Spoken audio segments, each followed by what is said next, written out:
Gusto ko po sana mamuhay sa mundo ng mga tao. Nakikiusap po ako. Pinag-isipan ko na po itong maigi. At yung mga demonyo sinasabi nyo? Sila pa yung nakapagpakita ng puso sa akin na hindi ko nakita sa inyo! At ngayon, magbabayad ang buong baryo mo! Kasama ka!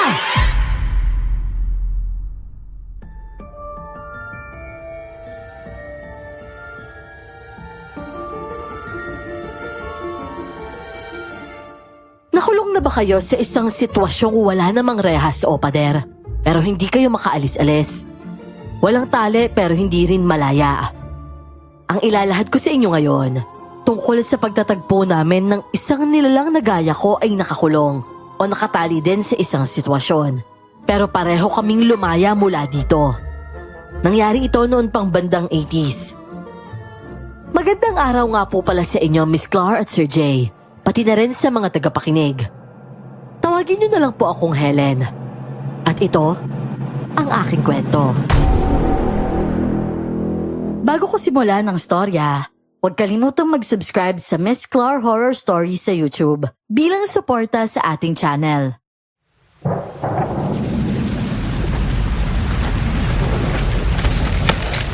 Tulong! Tulungan niyo ako! Nangangawit na ako!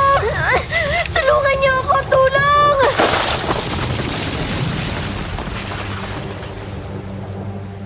Gaya nga ng araw-araw kong ginagawa ay maghapon ako naglalaro sa ilog. Lalo na't napapagalitan na naman ako sa bahay. Pero sinong mag-aakala? Bumuhos ang napakalakas na ulan nung hapon na yon. Kaya ang lupa sa katabing bundok ng ilog, dumausdos pababa. Hindi ako makaalis sa lugar na yon at nanganganib akong matabunan ng lupa o di kaya ay maanod ng ragasan ng tubig. Tulungan niyo ako! Nay! Nay, tulong! Nangangawit na ako! Hindi ko na kaya!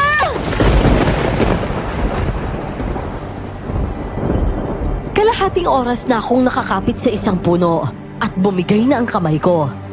Inadod ako ng ragasan ng tubig at hindi na ako nakakahinga nun. Hindi ko na kayang ilaban ang katawan ko, pero bilang bata, hindi ko malilimutan ang mga sumunod na nangyari. Nanay! Tatay, tulong! Hoy! Bata! Kapit! Naramdaman kong umangat ang katawan ko at nakahinga ko. Yakap ako sa dibdib ng isang malaking tao. Ramdam kong para kaming tumatalon-talon. Nawalan na yata ako ng malay noon. At pagmulat ko,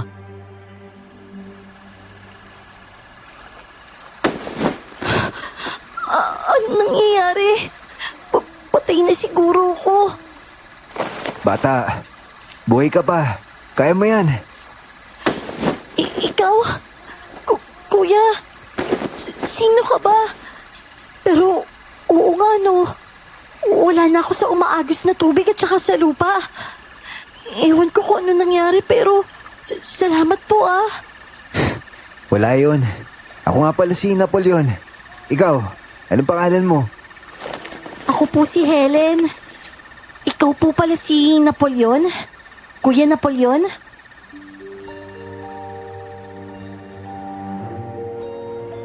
Napakaamong mukha ng lalaki ang nakamulatan ko. Lalaking simula noon, parati kong namamataan sa ilog. Lalaking simula pala noon ay sinusubaybayan ako. Isang lalaking gaya ko ay naghahanap ng kalayaan o ng taong magpapalaya sa kanya. Noong mga panahong yon, inisip kong karaniwang kuya lang siya. Kuya na nakatira sa gubat, sa kabilang pangpang ng ilog. Kuya na laging nakikipaglaro sa akin at minsa'y sumasagip sa akin. Wala naman sa isip ko na isa pala siya sa punteriya ng nagliliyab na galit ng tatay ko. Ang sumunod na pangyayari, matagal ko nang naririnig na kwento ni tatay. Paulit-ulit niyang isinasalaysay tuwing napag-uusapan ang gabi ng kaguluhan sa baryo. At ngayon, habang inaalala ko, parang naririnig ko muli ang tinig ni Tatay Romy. Galit, hapdi at takot na nahalo sa tunog ng mga aso at putok ng barel. Intikta! Habalin niyo! Kagising niyo! Huwag niyo patatakasan ng demonyo yan! Perwisyo! Papunta sa patubig! Ikot na rin niyo! Hoy, naliyan na! Tuloy niyo! Bilis! Narito na, Mang Romy! Wala nang kawala ito! Pwisit! Namintis pa!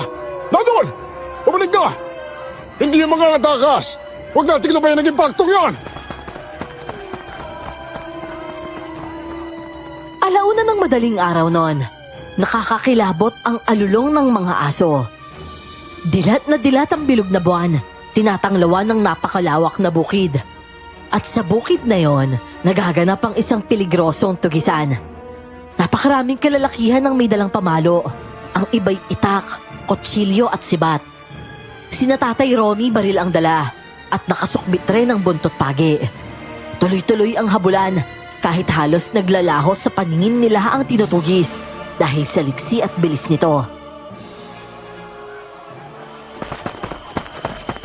Grabe! Napakalaki pero napakatulin!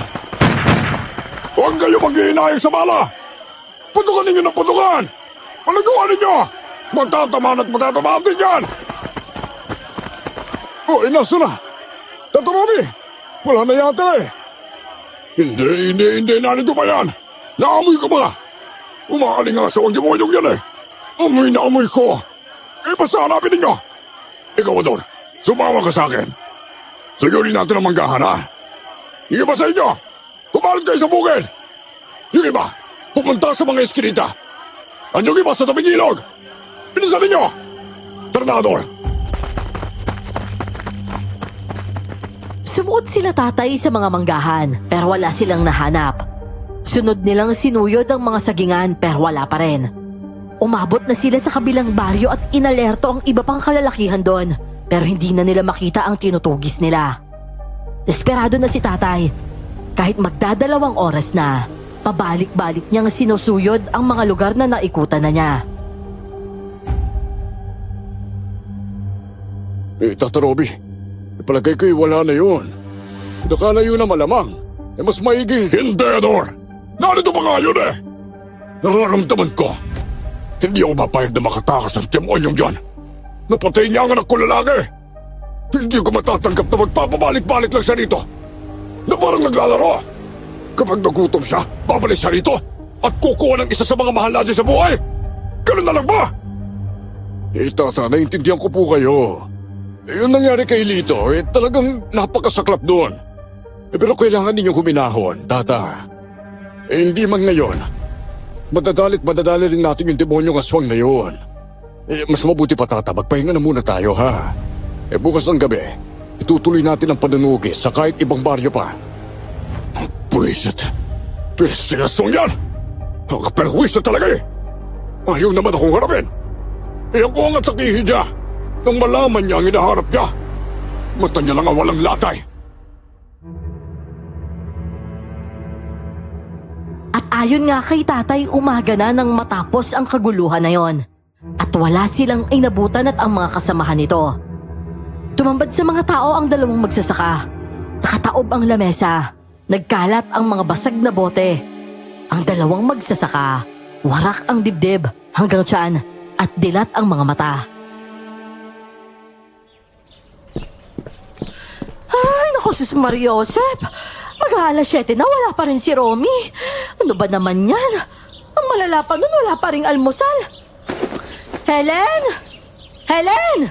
Diyos ko naman ang batang to, sumasabay pa. Helen! Nay, nandito po ako sa likod bahay. Pinapakain ko po yung mga manok. Bakit po ba? Diyos mio, kang bata ka. Tinatawag kita, di ba? Pumunta ka nga dito. Pinapakain mo na agad yung manok at tayo nga wala pa tayong almusal. Kapag dinatan na naman tayo ng tatay mo, nako, pareho na naman tayong malilintikan nito eh. Pumunta ka nga dito. Opo, nanay, nandiyan na po. Nay, ano po ba yun? Sinasabi ko na sa'yo, di ba? Dapat tinutulungan mo ako dito sa bahay. Inuna mo pa talaga yung mga manok na yan eh. Wala pa nga tayong almusal. Ang tatay Romy mo darating na. Oh, ay, Romy! Romy, nandiyan ka na pala. Tumampi ka nga yan. Helen, kape. Nay, kape daw po. Ellen! Tinatamad ka ba, ha? Hindi ba ikaw ang inutusan ko? O gusto mo ako na? Kasi po, tay. Nanay. Ano na?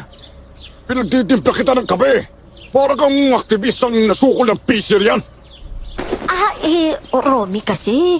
Wala pang kape. Ano? Walang kape? Naubusan na kasi tayo ng kape. Pati nga almusal, wala pa rin tayo. Yung mga talbos natin. Tinamaan naman ang lintik eh. Lourdes, pagod na pagod ako. Puyat na puyat. Tapos ito matatatag ko rito, ha? Paano kayong mga kuhuli hindi mo maintindihan eh? Paano walang almusal? Di walang kape? O anong ibig mo sabihin? Kung wala, di gawa mo ng paraan. Ikaw naman bata ka. Inis mo nga yung pagmumukha mo rito, ha? Yung titig mo. Baka magdilim ang paningin ko sa'yo eh. O, yan na ba, Lourdes? Yung kape ko! Pag umabot ng 10 minuto na wala akong kape. Kasi nga, Romy, wala na akong pambili. Wala na akong pera dito. Baka naman pwedeng... Diyan ka magaling eh. Wala pa kang ani. Kaya walang binibigay sa amin si Caramon. Natakalo ko sa sugal kagabi. Inalas pa ako eh. Paano? Binunga mo na naman ako magkapon. Ganun ba? Wala ka pang pera? Oo, sige, naiintindihan ko. Helen anak, pumunta ka nga muna dun kay Mang Uro. Mangutang ka ng kape ha, pati ng tuyo. Nay, ayaw na po kasi akong pautangin ng Mang Uro eh. Kasi daw po...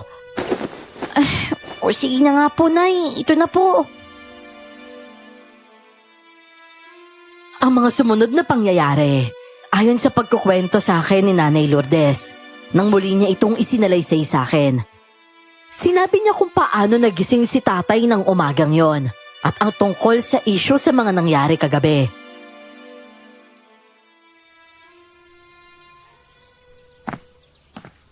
O ano? Nasaan yung anak mo? Ha? Naku, natagalan nga siguro. Natagalan? Yung ang balik noon. Magbangan pa. Ipag-inip mo na nga lang ako ng tubig. Higop na ako ng maligamgam na tubig.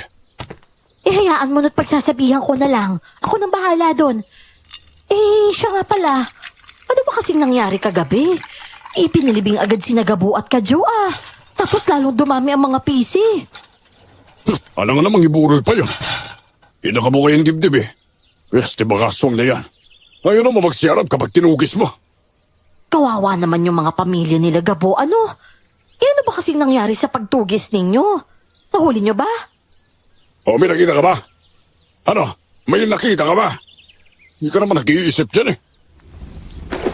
Ay nako, kumukulo na pala yung tubig mo. Teka lang at ipagsasaling kita ha. At saka mananahi ako ngayong araw dyan kina paring Dodoy. Para naman may... Walang lalabas. Para lang naman may mapanghapunan tayo. At saka... Anong sinabi ko sa'yo? Sige na. Hindi na ako lalabas. At saka nakakatakot rin eh. Napakaraming PC ngayon. Hindi ka sa PC dapat matakot. Wala kang ginagawang masama. Walang problema sa mga yon. Yung mga nanggugulang dapat mangilak sa kanila. Tumagtag pa yung mga pestig impacto mga aswang na yan eh. Kapag nahuli ko yung mga yan, kahit isa lang sa kanila, triple ng ginawa nila sa anak ko. Ang ipapalasag kong hirap sa kanila. Mga demonyo talaga.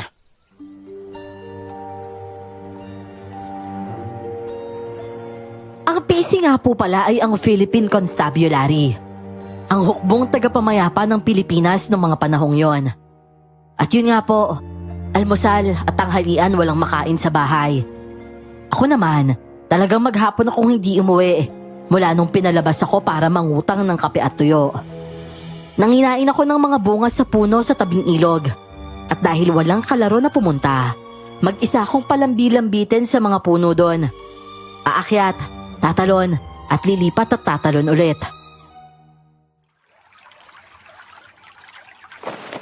Ay, naku. Hindi lumabas sila Memon ngayon Pati sila Badong, wala rin. Hala, mga PC. Naku, saan ako magtatago nito? Takot talaga ako sa mga PC noon. Nakita ko na rin kasi kung paano nila pahirapan ang kuya ng isa kong kaibigan. Nakatago lang ako sa likod ng mga puno habang palakad-lakad ang malalaking taong yon na may barel. Hanggang sa may lumundag mula sa puno. Sumuot yun sa mas masukal na lugar. Umalerto ang mga PC. Pinagbabaril nila yon, pero wala silang nakitang bumagsak. Naku, patayin na ako nito. Baka ako na yung sunod na mabaril nila. Yun kaya yung hinahabol nila? Pero, tao kaya yun? Bakit parang iba yung mata niya? Mula sa pinagtataguan ko ay natatanaw ko ang nilalang na inasinta ng mga lalaki. Nagsusumiksik rin ito sa sukal. Hugis tao ito, pero sa pagkakaaninag ko, mas malaki ito pero payat. Pula ang mga mata nito na nakadungaw sa pagitan ng malalaking dahon. Inaabangan ito ng mga PC, pero unti-unti itong gumagapang palayo. Hanggang sa hindi ko na ito matanaw. At maya-maya pa, sa direksyon ko napabaling ang dalawang PC at nakatutok na ang mga baril nila. Nanigas ako sa takot dahil alam kong malamang natatamaan ako. Rumatrat ang mga lalaki pero hindi ako tinamaan. Kalahating segundo siguro bago sila nagpaputok. Biglang may kumaladkad sa akin kaya lalo akong napaloob sa sukal. Hindi ko rin nakita kung sino o kung ano ang humatak sa akin, pero ramdam kong mabalahibo yon. Ano nangyari? Paano ba ako napunta dito? Naku, papadilim na. Kailangan ko na makaalis dito. At saka sino kaya yung humatak sa akin? Unggoy kaya yun? Ah! Muling nagpaputok ang mga PC. 5 silang nagpapaulan ng bala sa kung saan saang direksyon. Napabilis ang gapang ko kahit walang direksyon, basta makalayo lang sa mga bumabarel. Tumigil ang mga putok. Nataranta ako nang mapansin kong natatanaw na ako ng mga PC at nakatutok na naman ang mga barel. Pero bago sila nakapagpaputok, kitang-kita ko ang itim na tao na dumaan sa likuran nila. Napalingon ang mga PC pero hindi nila ito nakita dahil sobrang tulin. Dapat na akong umalis pero bilang bata, napatulala ako sa mga nangyayari. Mayat-mayang sumusulpot, dumadaan at naglalaho sa paligid ang nilalang. Nagpapaputok sila pero wala silang tinatamaan. Nagulat na lang ako nang mapahilata ako't dire-diretso ng kinakaladkad at hindi ko na alam ang mga sumunod na nangyari.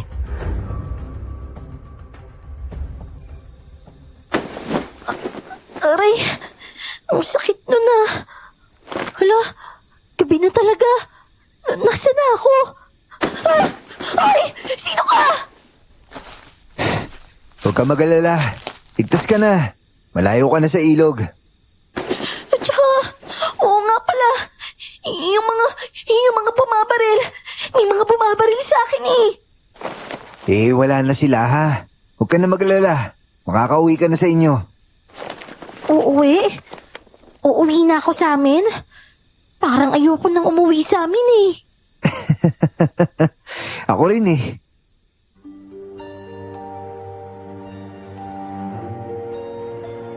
Pagmulat ng mga mata ko, buwan ang una kong nakita. Dahil nga nakahiga ako. Napalingon ako sa isang taong nakatalikod na nakaupo sa bandang paanan ko. Mahaba ang buhok nito, pero base sa bulto ng katawan niya, lalaki yon. Nakumpirma kong lalaki nga siya nang marinig ko na ang boses niya. Tensyonado ako noon dahil naaalala ko na ang mga nangyari. Pero pinakalma ako ng napakalumanay na pananalita ng lalaki.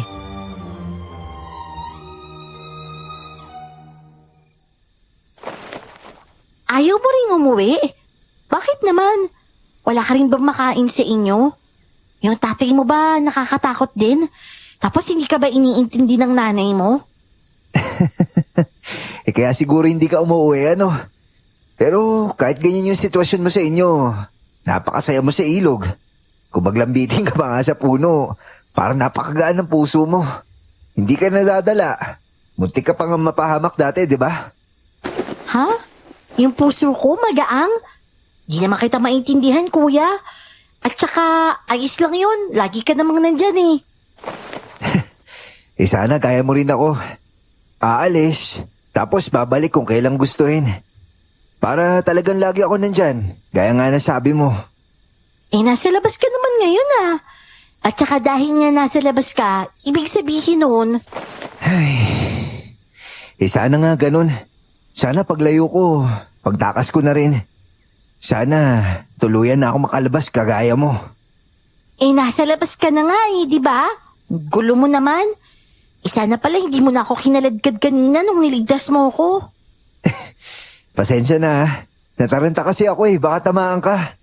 Kung ako lang, mabilis ako makakailag pero ikaw kasi, basta. Ikaw? Kaya mo talagang ilagan yung mga bala? Bakit superhero ka ba? Sa bagay, lagi ka ngang mabilis tapos mataas kang tumalon.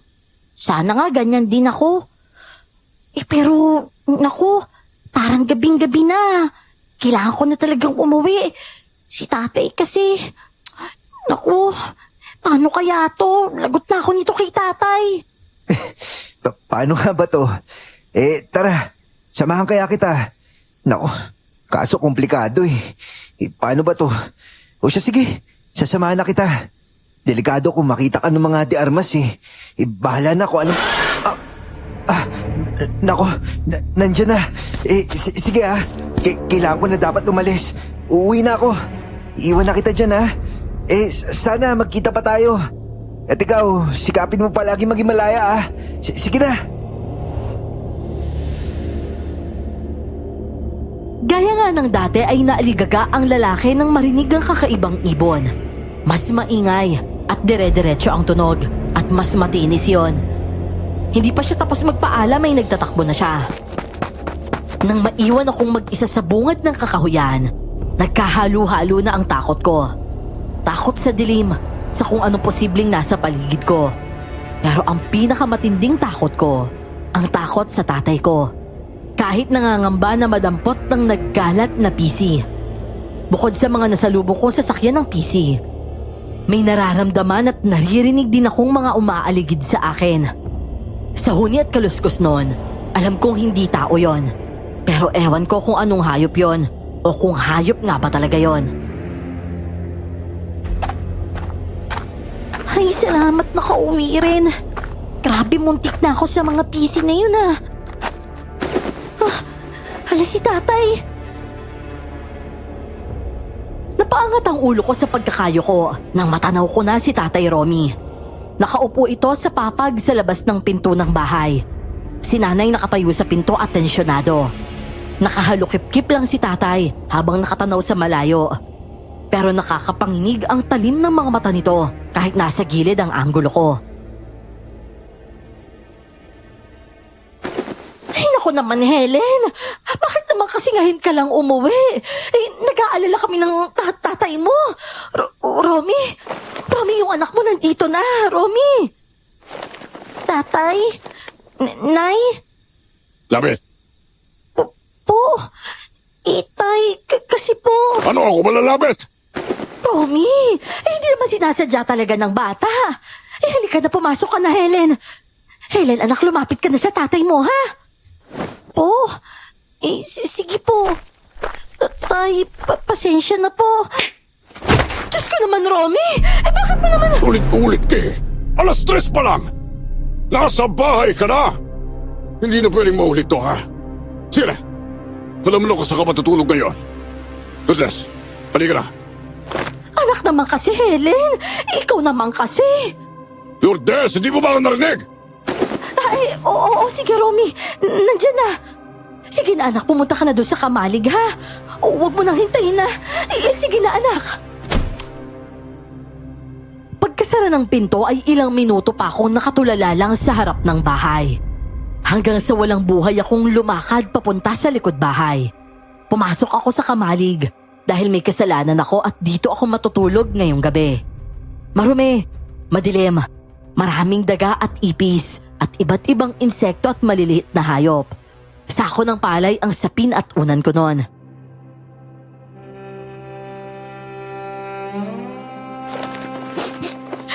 Sana makaalis na ako dito. Sana makawala na ako kay tatay. Tapos pati si nanay, hindi man lang ako pinagtanggol.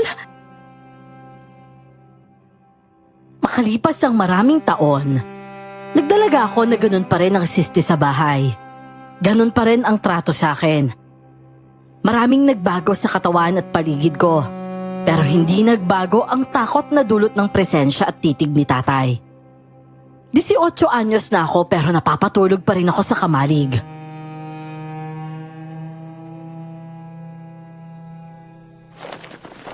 Ay, si nanay naman walang pinagbago.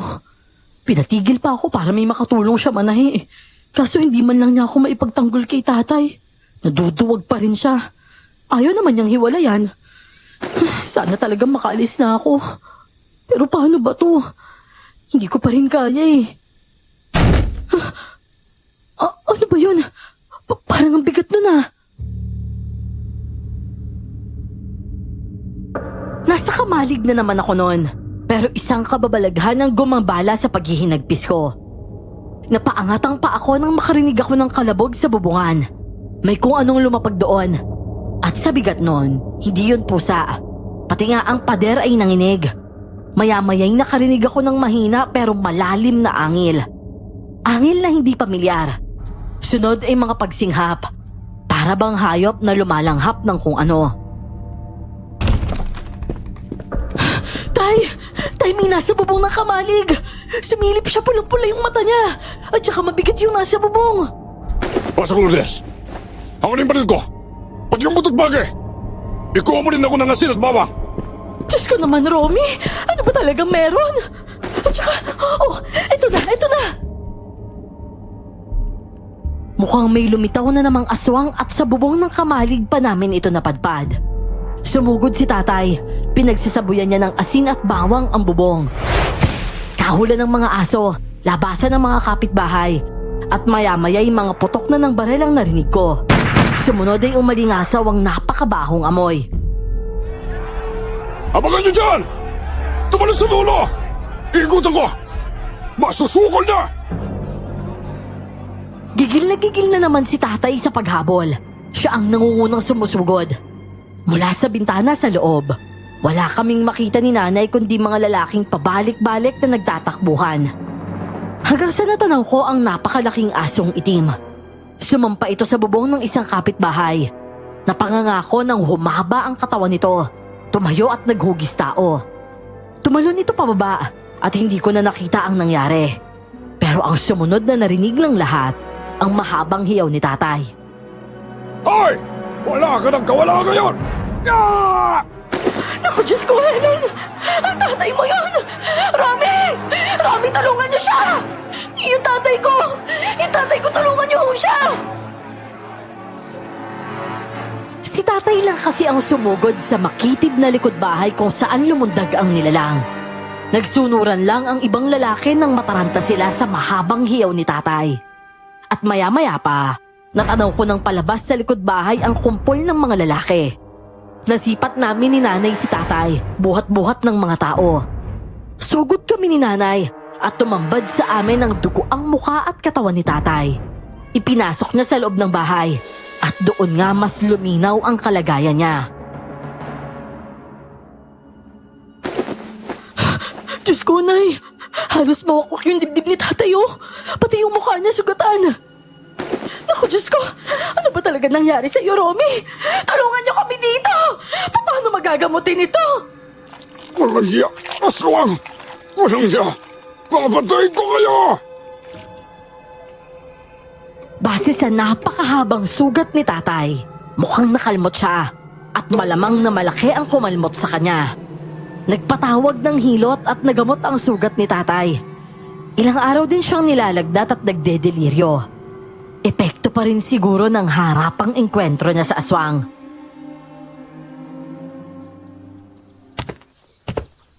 Helen, anak, pakuluan mo na nga yung dahon na yan, ha? At ipalalanggas daw yan sa sugat ng tatay mo, sabi ni Mang Emong. O sige po, Nay.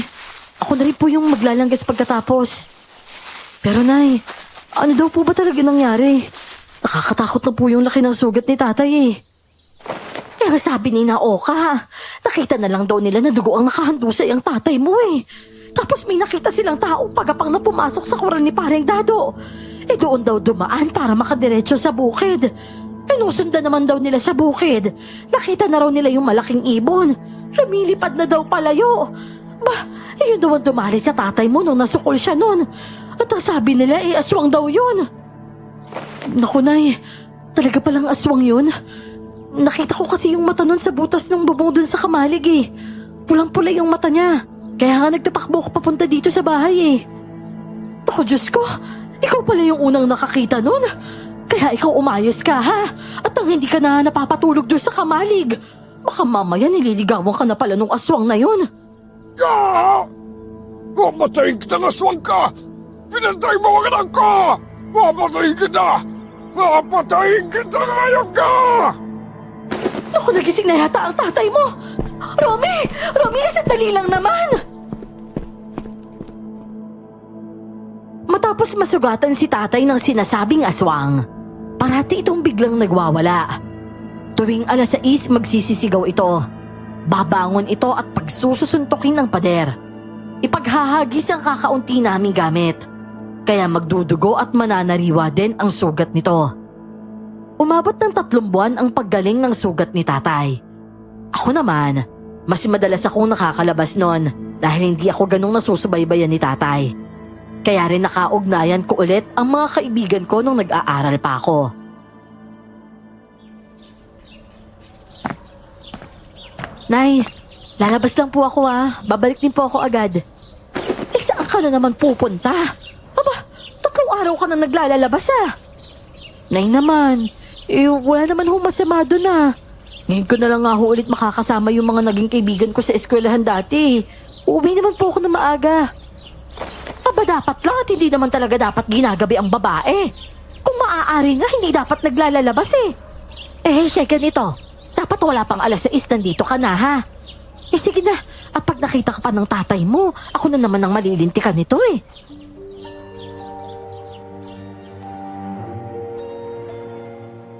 Maliman sigurong pakinggan pero nasamantala ko ang mga panahong may sakit si tatay. Mas nakakalabas kasi ako at mas nakakausap ko ang ibang tao. Pero sa totoo lang, konti lang din naman talaga ang kaibigang nakakasama ko. At hindi rin naman kami lumalayo. Sa ilog sa baryo ang madalas naming tambayan. Ay, nako, ikaw na naman, Helen. Paano ka ba magkakaroon ng kasintahan kung ganyan ka? Sige na, sumama ka na sa sayawan. Kasintahan? Gusto mo bang ibauna ako ng tatay ko doon sa kamalig? Mahirap yan, no, Malin? Gabi yan Alam mo naman na 6:00 pa lang dapat nasa bahay na ako. Hanggang ngayon ba naman? Magkaibigan tayo pero bibihira lang kita makita Mas madalas mo pang makalaro yung mga daga at pusa dun sa loob ng kamalig nyo. Ewan ko ba? Grabe talaga yung tatay mo, no? Buti hindi mo naisipang lumayo sa inyo. Alam mo, lagi kong naiisip yun Lalo na kapag nababartulina ako dun sa kamalig.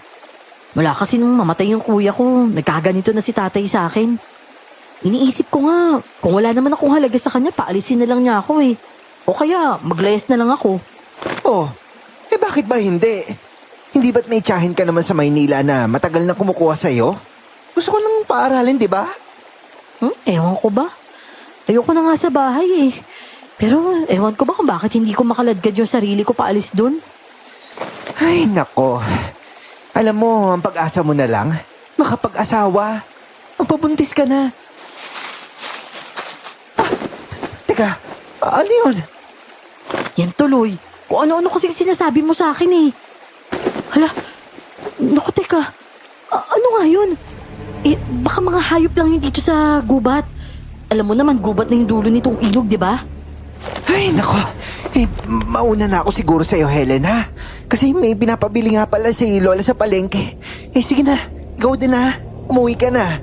Dapat wala pang 6:00 na sa inyo ka na. Sige na. Kita ko ang takot sa mukha ni Malen nang may kumaluskos sa napakasukal na parte ng ilog.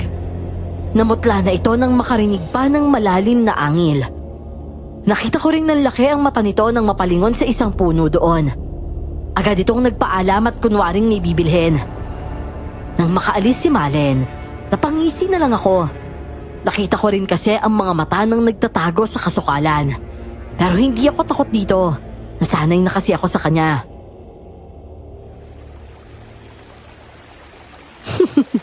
Oy, Napoleon! Lumabas ka na dyan! Sabi ko na nga ba, ikaw yan eh. Kilala mo na yung kilos ko ah. Tsaka masyado yatang matatakotin yung kaibigan mo. Eh sino ba namang hindi matatakot? Sunod-sunod kaya yung mga pagpaparamdam ng mga aswang dito sa baryo namin. Stoy, wala akong kinalaman dyan ha. Hindi kami yun. Tsaka alam mo naman yun, di ba? Oo naman. Tsaka wala naman ako sinabi eh. At tsaka, paano kaya kung putulin nyo na lang yung puno na yon? Yung nandun sa kabilang pampang? Para naman makalabas na kayo sa pinagkukulungan sa inyo. Ay, nako. Kung ganun lang sana kadali yun. Ang sabi na matatanda sa amin kapag daw namatay yung punong yun, hihinto daw yung puso ng buong angkan namin. Kaya hindi pwede. Grabe naman yun.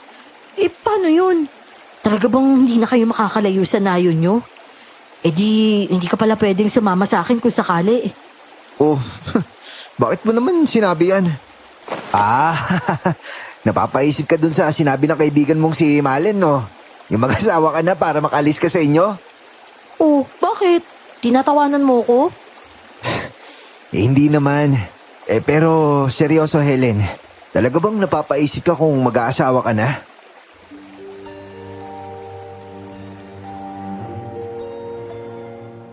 Hindi ako nakasagot sa tanong ni Napoleon.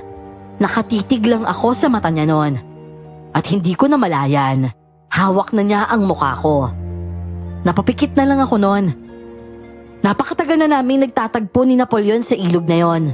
Wala nung nasagip namin ang isa't isa. Doon lang kami lagi sa ilog.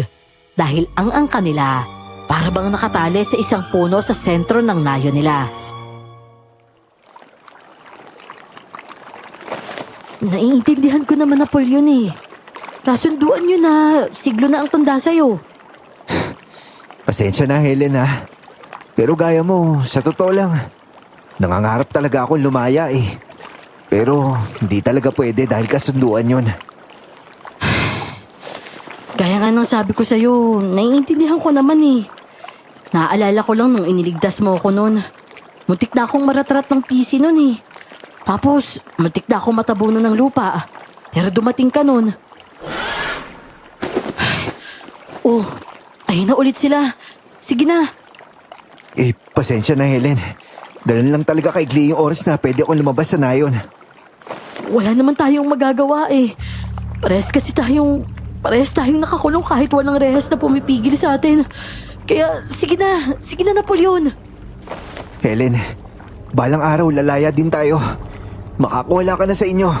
At makakabitaw na rin ako sa nayon namin. Eh, sige na. Pinanood ko na lang si Napoleon na magpalipat-lipat sa mga puno hanggang makarating na ito sa kabilang pangpang ng ilog. Hanggang sa lamunin na ito ng kagubatan doon. Kagubatang may isang nangingibabaw na puno na tumatanod kay Napoleon at sa buong angka niya. Parang may taling nagdudugtong sa kanila. Pero yun din ang dahilan kung bakit limitado ang pagsasama namin. Ganon din ang tatay ko. Parang siya ang taling humahawak sa akin. Kaya't may hangganan ang nakikita at naiintindihan ko sa mundo. Pagkatapos noon, ilang araw na hindi ko nakita si Napoleon at may masama akong kutob.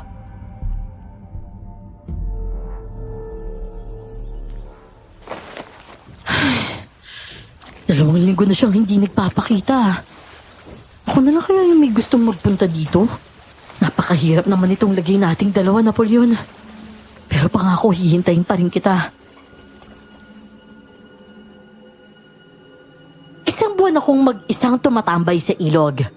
Wala akong magawa kundi tumanaw lang sa kabilang panig ng ilog. Sa puno sa nayon ni Napoleon. Hanggang sa napagod na lang ako sa paghihintay kay Napoleon sa ilog. Kaya tinigilan ko na ang pagpunta doon. Nanatili na lang ako sa bahay, sunod sa utos ni nanay at tatay. Tuluyan na nga gumaling si tatay at dating gawi lang kami sa bahay.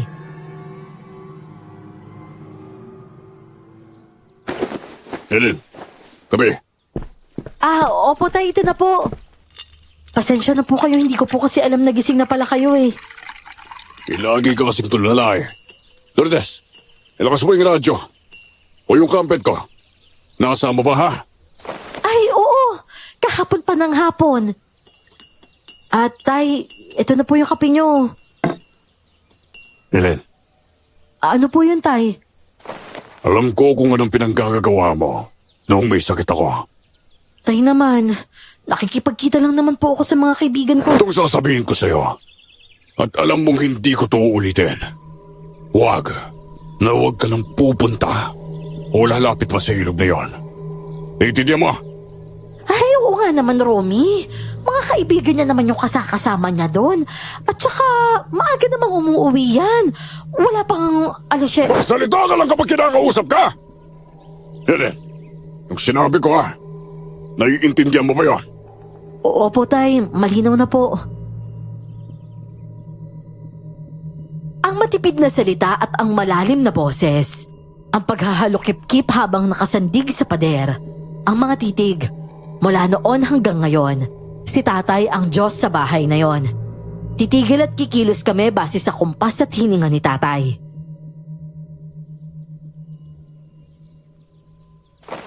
Ay, sige na nga. Parang hindi ko na rin naman kailangan pumunta doon sa ilog eh. Helen, magpiga ka na ng nyog ha. Yung asuhos ha, isalang mo na rin. Opo, Nay. Ito na po.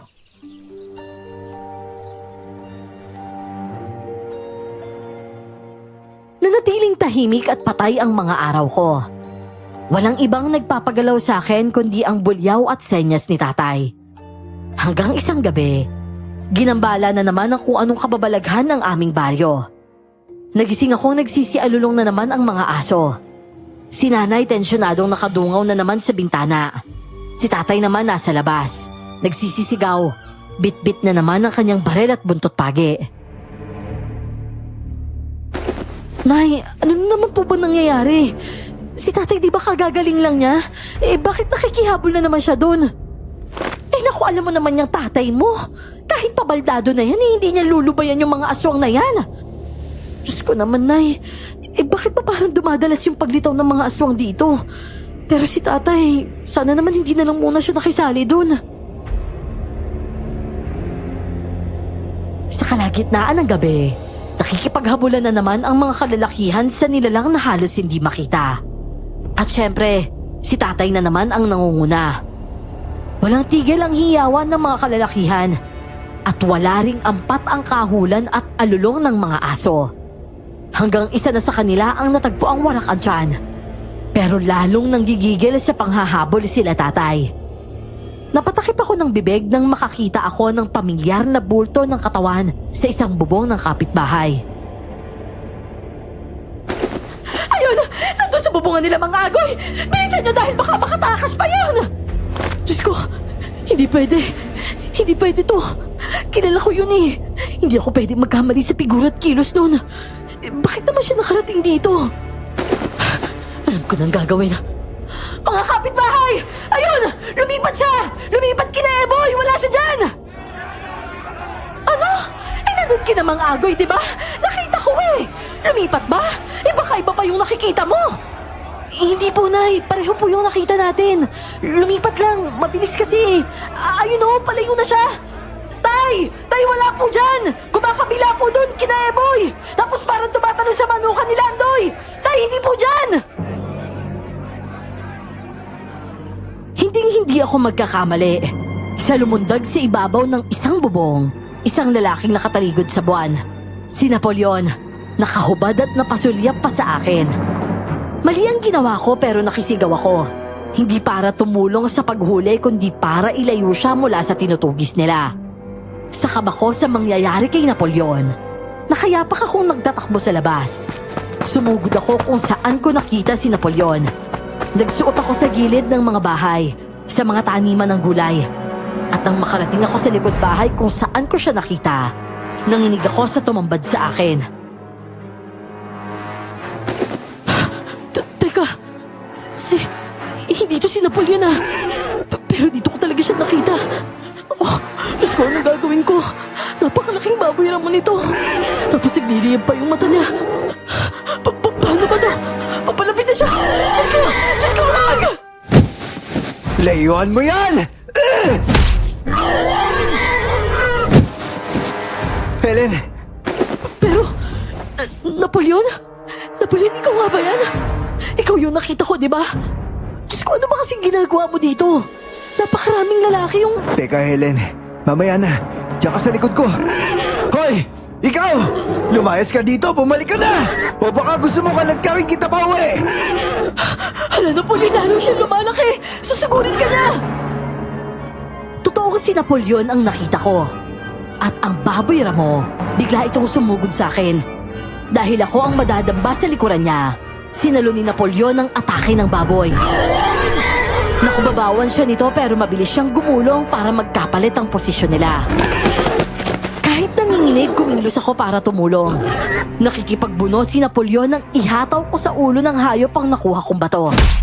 Napaangil ang hayop at nakawala dito si Napoleon. Ayos ka lang ba, Napoleon? Salamat. Ayos lang ako. Pero Helen, lumayo ka na. Baka mapahama ka dito eh. Ako nang bahala dito.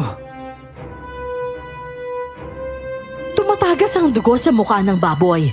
Bigla kasi itong tumayo.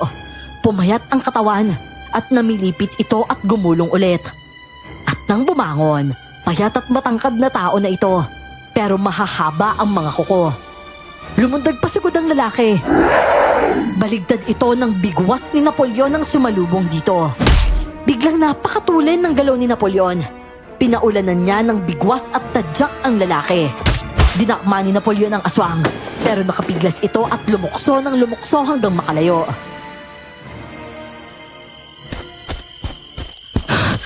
Napoleon, wala na siya, nakatakas na. Oo, pero hindi ka dapat lumalabas. Ayos ka lang ba? Ayos lang ako. Nakita kasi kita eh. Tapos may hinahabol yung mga tao. Kaya nag-alala ako sa'yo, kaya ganun. Ikalahi namin yung gumagala dito sa inyo ngayon. At kaya nagkakagulo yung pinuno sa amin. Kasi nga, basta na lang nagsitawid yung mga... Napoleon! Ang ano? Tay!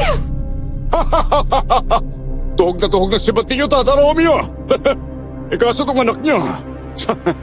Yung sinasabi ko sa inyong kaharutan ng anak ninyo doon sa ilog eh. Helen, sinasabi ko na nga ba eh! Napoleon! Diyos ko, Tay! Tay, sandali lang po, Tay! Hindi po siya yun! Hindi po siya yung... Wala ka na nga ginawang tama! Titraidor mo ba ako? Nagpoprotekta ka ng isang aswang! Aswang na pumatay sa kapatid mo! Pero, Tay, hindi naman siya yung pumatay kay Kuya eh. Iba naman si Napoleon. Hinahabol niya yung aswang na... Ayoko makarinig ang kahit ano sasabihin mo! Tama na. Tapusin niyo na lang ako. Kumigil ka, aswang! Napakadali ng kamatayan para sa'yo! Tay, teka lang, Tay. Pakawalan na natin siya. Hindi naman siya...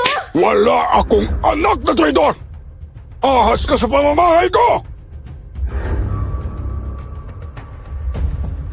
Dinala si Napoleon sa kamalig at si tatay naman ang nagpahirap dito. Suntok, tadyak at hataw at hagupit ng buntot pagi. Pinapaso rin niya ito ng sigarilyo at kalaunan nga ay sulo. Wala akong magawa kundi umiyak ng tahimik habang naririnig ko ang mahahabang hiyaw ni Napoleon. Walang iya ka! Nahuli rin kita! Nadala rin kita! Akala mo naman habang buhay mo ako mapaglalaruan? Lasapin mo! Napakalupit mo. Tama si Ina. Malupit yung mga tao. Ano? Malupit? Kami? Kami ba ang malupit, ha? Huwag mo nga akong inaano dyan. Akala mo ba, malilin lang mo ako sa pagpapawa mo? Kayo ang malupit! Nananahimik ang mga tao eh! Kayo itong kumakain ng laman! Kaya dapat kang magtusa dyan. Hindi ka ba pwedeng mamatay? Nay, si tatay ho. Baka mapatay ni tatay si Napoleon. Nay, pigilan niyo po si tatay. Naririnig mo ba yung sinasabi mo, Helen? Hindi ka ba kinikilabutan? Ipagtatanggol mo yung aswang na yan?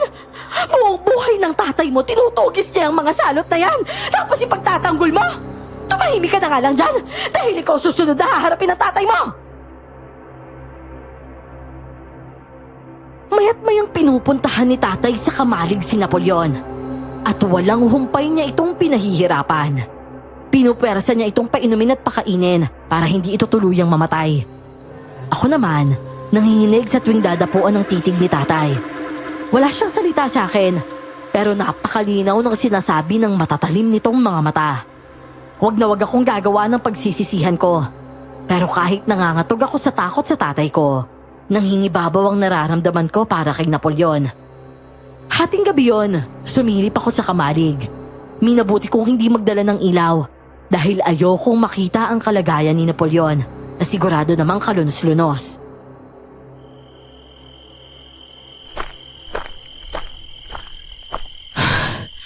Grabe talaga. Gising na siya at hindi man lang siya natutulog. Siguro sa sakit at hirap kaya ganun. Pati yung kamay at paa niya nakakadena. Helen? Helen, ikaw ba yan? Lumayo ka dito. Mapapahama ka lang. Wala akong pakialam, Napoleon. Hindi ako papahig na patuloy ka pa nilang pahirapan. Napoleon, makinig ka sa akin. Kailangan mo makalayo dito. Papakawala kita. Lumayo ka na dito tapos huwag ka nang babalik. Pero Helen, paano ka sa ama mo? Baka ikaw yung mapahamak. Hindi bali na ako. Kaya ko lahat. Sitwasyon mo na lang yung mas mahalaga ngayon. Kinalagan ko ang napakaraming mabibigat na kadenang gumagapos kay Napoleon. Nakabitin din ito patiwarek at may mga tinikpa ang mga kadena kaya nahirapan ako. Pero naibaba ko siya ng matiwasay at nakalas ang lahat ng kadena sa katawan nito. Sige na, ayan na. Lumayo ka na, Napoleon. Tumakas ka na dito. Helen, maraming salamat ha. Maraming salamat talaga sa'yo. Pero paano ka dito? Yung tatay mo. Huwag kang mag-alala. Kaya ko to, Napoleon. Masaya na ako niligtas kita kay tatay. Kaya sige na. Bilisan mo na. Nagkakahulan na yung mga aso. Bilisan mo na. Salamat talaga, Helen. Napakabuti mo. Patunay ka na mali yung ina ko sa pagkakakilala sa mga tao. Sige na. Aalis na ako pero babalikan talaga kita. Helen, ialis kita dito. Talagang aas ka, Helena! Talagang nagawa mo sa akin to! Pero tay, hayaan niyo na po si Napoleon. Malito tay malito.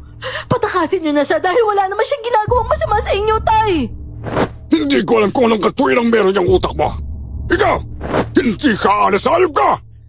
Ikaw, wag mo akong pilitin. Ayoko saktan ka pero...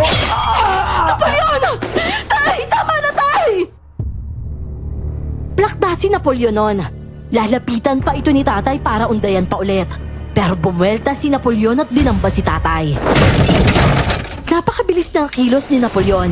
Ipinagbababalibag niya si tatay sa mga pader ng kamalig. Ginapos niya ito ng kadena. Nagising ang mga tao.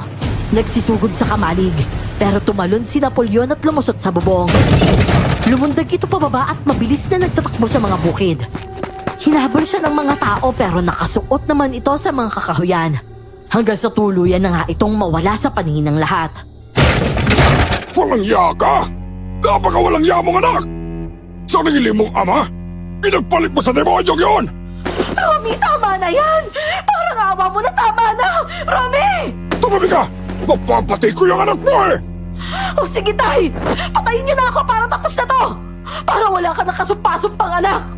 Napakalupit mo, tay! Wala namang ginawa sa inyo yung tao ah! Walang ginawa! Nasisiraan ka naman ang ulo mo, ha? Aswang ang pumatay sa kuya mo! Aswang! Aswang na kinakampihan mo! Aswang na pinatakas mo! Aswang na pinag-uukulan mo na simpatya kesa pamilya mo! Pero siya ba yung aswang na pumatay kay kuya? At bakit, tay? Ako ba? Ni minsan ba pinag-ukulan niyo ako ng kahit anong klaseng simpatya? Ni pagmamahal nga wala eh. Ni minsan wala kayong narinig sa akin. Kahit na nalilito na nga ako kung anak ba ako dito o ano eh. Nananatili ako sa inyo, tay. Dahil sa inyo. Para sa inyo ni nanay. Kahit hindi ko na nga alam kung anong halaga ko dito eh. O kung meron man akong halaga talaga. Halaga? Kaya pinagdudugtugan mo yung sarili mo sa halimaw na yon? Kasi sa kanya ka may halaga? Para kang mauubusan ng lalaki. At ni minsan, ito tatandaan mo. Hindi ka namin inobliga. Aryang ka o wala, mabubuhay kami. Tandaan mo yan. Tama na naman, Romy! Maawa ka, tama na! Huminahon ka na! Helen, lumayo ka na muna dito, Helen! Tutal, pinakawalan mo yung aswang. Ikaw ang ipapalit ko sa kanya. Hindi na para magtanda ka. Hindi na to parusa. Dahil hindi kita anak! Tay, ano ba? Bitawan mo ako, Tay! Ayoko! Romy, bitawan mo na yung anak mo! Tama na! Helen! Isa ka ba eh? Kaya lumaking ganito yung anak mo! Dahil wala ka silbi! Huli ka nga dito! Malinaw sa akin ang ginawa ko. Tanggap kong masasaktan ako ni tatay. Pero hindi ko akalaing aabot sa sukdulan ang galit niya. Kinaladkad ako ni tatay papunta sa bodega. Natadyakan pa niya si nanay dahil inaawat siya nito. Ibinalibag ako sa isang haligi sa kamalig. At lahat ng kadenang ipinanggapos kay Napoleon, sa akin naman niya ginamit. Ngayon imbis na aswang ang nakakadena sa madilim na kamalig, sariling anak na niya ang parang mabangis na hayop na nakakulong at nakagapos doon.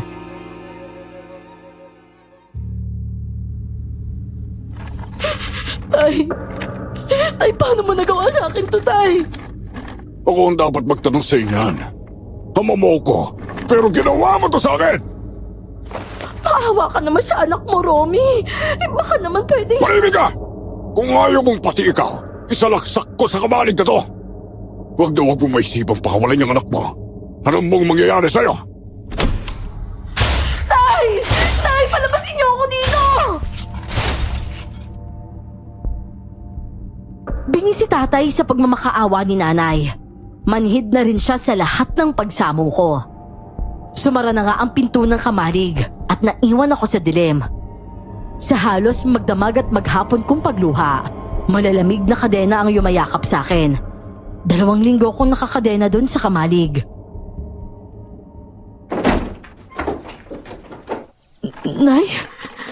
Nanay, papakawalan niyo na po ba ako? Ito na ang pagkain mo, ha, Helen? Ikaw na bahala dito. Ilalapag ko na lang, ha? Pero, Nay, kalagan niyo na po ako dito, Nay. Parang awa niyo na po. Kasi, Helen, hindi kasi pwede. Pero makakalabas ka rin dyan, ha? Alis na ako. Nandiyan na kasi ang tatay mo sa harap ng bahay, eh. Sige na, Helen. Kumain ka, ha?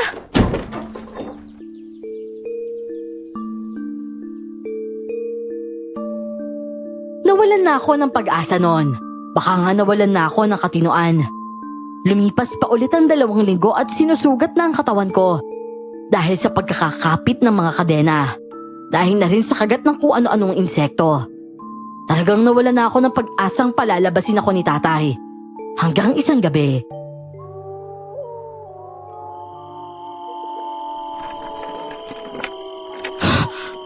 Mga aso, ano na naman ba yun? Kung sakali wala akong kalaban-laban dito sa kamalig, ah.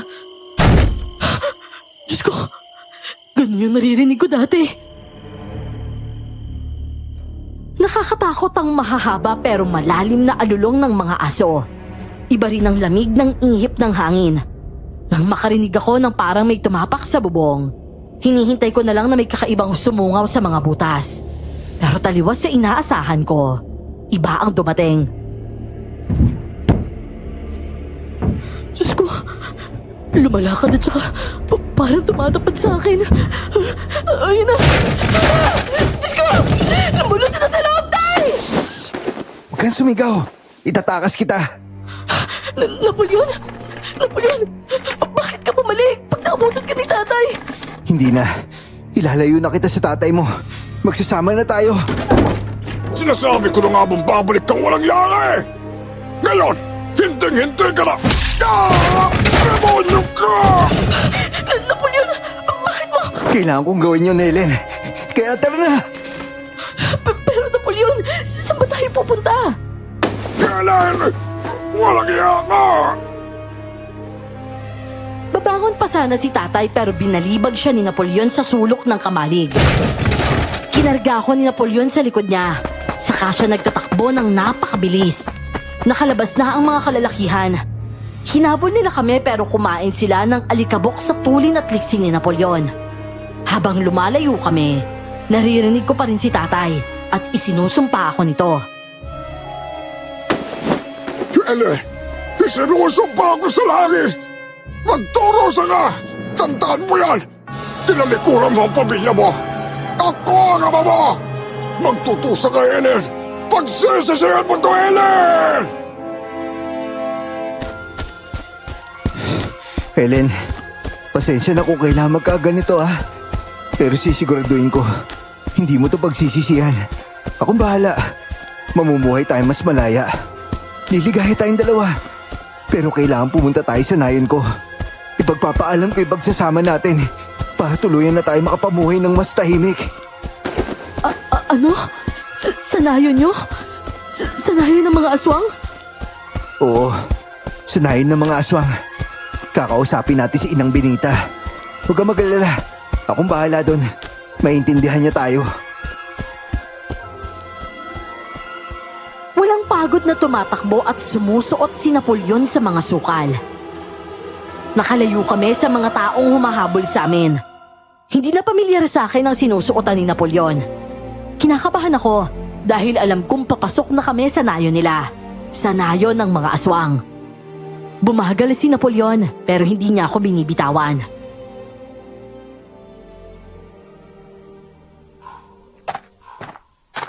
Napoleon, ito na ba yun? Teka, pwede mo na siguro ko ibaba dito? Hindi, Helen. Bagong salta ka dito. Sisiguraduhin ko muna yung kaligtasan mo. Kumabog ang dibdib ko dahil natatanaw ko sa dilim ng malawak na gubat ang mga mapupulang mata. May mga sumasabay at umaaligid rin sa amin. Pero talagang hindi ako pinabayaan ni Napoleon. Hanggang sa nakarating kami sa gitna ng gubat.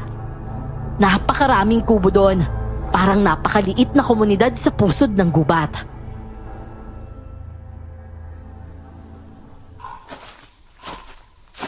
Anong kalokohan itong ginagawa mo, Napoleon? Bakit ka nagdala rito ng isang tao? Magandang gabi po, Ina. Siya po si Helen. Opo, tao siya pero iba po talaga siya. Napakabuti niya. Hindi siya gaya ng mga taong nakaharap niyo noong... Walang taong mabuti. Lahat sila ay sakim at malupit. Mas mabangis pa sila sa mga hayop na may pangil at sungay. Mga mapalin lang sila. Ninunuri nila ang nagkulong sa atin dito sa nayong ito. At Napoleon, palayasin mo yung taong yan, kundi. Ina, malinaw po sa amin lahat ng karanasan niyo sa mga tao. Alam ko rin yung pangamba niyo sa pagpasok ng isang tao dito sa atin. Pero pakinggan niyo muna ako, Ina. Nakikiusap po ako sa inyo. Hihiling lang po ako na isang pabor. Napoleon, bakit ka ba nakaluhod? Uy! Aba, para lumuhod ka't isubsob pa ang mukha mo sa lupa. Tila isang malaking pakiusap ang hihilingin mo. Kilala kita, Napoleon. Matalino ka't matapang. Hindi mo gagawin yan kung hindi kailangan at kung hindi iyan ang dapat. Sabihin mo ang dapat mong sabihin, Napoleon. Nakakatakot ang Inang Benita, ang matandang kaharap namin. Hanggang talampakan ng maputi nitong buhok. Dama ko na may kung ano sa kanya. Ramdam kong kapag sinubukan siyang kantiin, mapapahama ka talaga. Iba rin ang talim ng mata nito. Nangingilabot na nga ako sa titig ni tatay. Pero sa titig ng tinatawag nilang ina, lumalamig ang loob ng katawan ko. Parang bumabagal at nagbabara ang puso ko. Ito ngayon ang kinakausap at niluluhuran ni Napoleon. Hindi ko naman nakalaing aabot sa ganito si Napoleon. At kumakabog ang dibdib ko dahil parang isang napakalaking pabor ang hihilingin ni Napoleon sa pagkakasubsob niya sa lupa. Inang Benita, gusto ko po sana mamuhay sa mundo ng mga tao. Nakikiusap po ako. Pinag-isipan ko na po itong maigi. Alam ko, kinamumuhian natin yung mga tao. Pero isa sa mga kalahi ng tao ang nakitaan ko ng napakabuting puso. Ilang ulit niya ako niligtas sa kapahamakan. Hindi gaya ng karamihang tao. Malinaw po yung pagdanaw niya sa tama at mali. Kaya ina, gusto ko sana siya makasama sa isang simple at napakatahimik na buhay. Kaya ngayon, nakikiusap po ko sa inyo, ina. ba to? Si Napoleon aalis sa mundo nila? Walang kibuang matanda. Matagal nitong tinitigan si Napoleon na nakaluhod pa rin. Pero nakatingala sa kanya. Ibinaling ng matanda ang tingin nito sa akin at para bang umabot hanggang kaluluwa ang panlalamig ko. Ikaw babae, anong pangalan mo? Ako po si... Magandang gabi po sa inyo. Ako po si Helen. Totoo nga bang nasagip mo si Napoleon sa isang pagkakataon? At anong pakay mo sa kanya? Oo po, totoo po yun. Tinulungan ko po siya. Pero siya po ang unang sumagip sa akin nung bata pa lang po ako. At mula po noon, naging malapit na magkaibigan na po kami. At wala po akong ibang pakay kay Napoleon, kundi ang gusto ko lang po, makasama po siya sa isang tahimik na buhay. Bali wala po sa akin kung ano po o sino man siya o kung ano po yung pinagmula niya. Kaya po, eto po ako. Nakaluhod na rin po ako sa inyo't nakikiusap. Gaya po ni Napoleon, nakikiusap po ako sa inyo. Pabigyan niyo po sana yung hiling ni Napoleon. Gusto po kasi naming mamuhay ng magkasama. Mamuhay po ng malaya at malayo po sa gulo. Bueno. Hindi ka naman pwedeng hadlangan ng dalawang dalisay na puso na walang ibang hangad kundi sila'y magsama. Hayaan ko kayo. Pero binabalaan ko kayo. Maaaring may napakabigat na kabayaran ng paglabas ni Napoleon mula dito sa aming mundo. Kabayaran na kahit ikaw, maaaring madamay. Po, natatakot naman po ako sa sinasabi niyo. Pero kahit hindi ko po gaanong naiintindihan, basta po kasama ko si Napoleon, lalaban po ako. Para po sa kanya, kahit pa natatakot ako. Ina, ibig sabihin ba nito, pinapayagan niyo na ako? Pinapayagan na kita. Pero kailangang mawala ang pagkaaswang mo para hindi sumama sa iyo ang posibleng sumpa sakali mang lalayo ka sa ating nayon. At nang maiwas din ang nayon sa anumang kamalasang idudulot ng paglabas mo na ngayon lang may magtatangka. Mawawala yung kakayahan mo, Napoleon? Pero paano yun? Ayos lang yun, Helen. Kakayanin natin to basta magkasama tayo. Ina, pumapayag po ako. Alisin niyo na po yung pag-aswang ko para makapamuhay kami bilang karaniwang tao. Ako mismo hindi sang-ayon dyan sa pasya mo. At sakaling magdulot ito ng anumang lagim sa inyo, sarili nyo lang ang sisisihin ninyo. At hilingin ninyo na huwag madamay ang nayong ito. Dahil kalahi mo mismo ang tutugi sa inyo, Napoleon. At kung mamalasin, dugo ng babaeng yan ang kabayaran. Pero nakikita ko rin naman na malinis ang puso ng babaeng yan. Kawaan na lang kayo ng ating bathala. May ritual na ginawa kay Napoleon. Dinasalan siya. Pinaupo sa gitna ng pulang bilog habang iniikutan ni ina na may hawak na kandilang itim. Maya-maya pa, sumuka siya ng napakaraming itim na likido. Isang batong itim rin ang lumabas mula sa kanya. 2 araw siyang natulog matapos nun. Binantayan ko lang siya, pero marami akong napapansing kakaiba sa mga tao sa nayon nila. Hindi nga sila kumakain ng karne ng tao, pero umiinom sila ng dugo. Dugo daw yon na binibili nila sa mga ospital, o di kaya ay kahit sa morgue. May mga tao rin na nag-aanyong hayop at harap-harapan kong nakikita yon.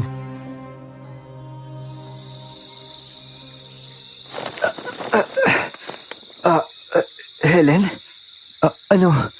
Kamusta ka?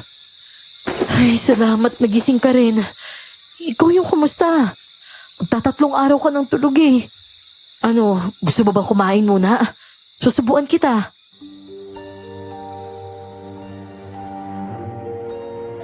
Nagising si Napoleon at parang naiba ang katawan nito. Mas payat na siya, nawala ang dating pagkabrusko. Matangkad ito dati pero kapantay ko na lang siya nang tumayo siya. Napakaraming niya kinain at para bang nagbawi sa 2 araw na pagkakatulog.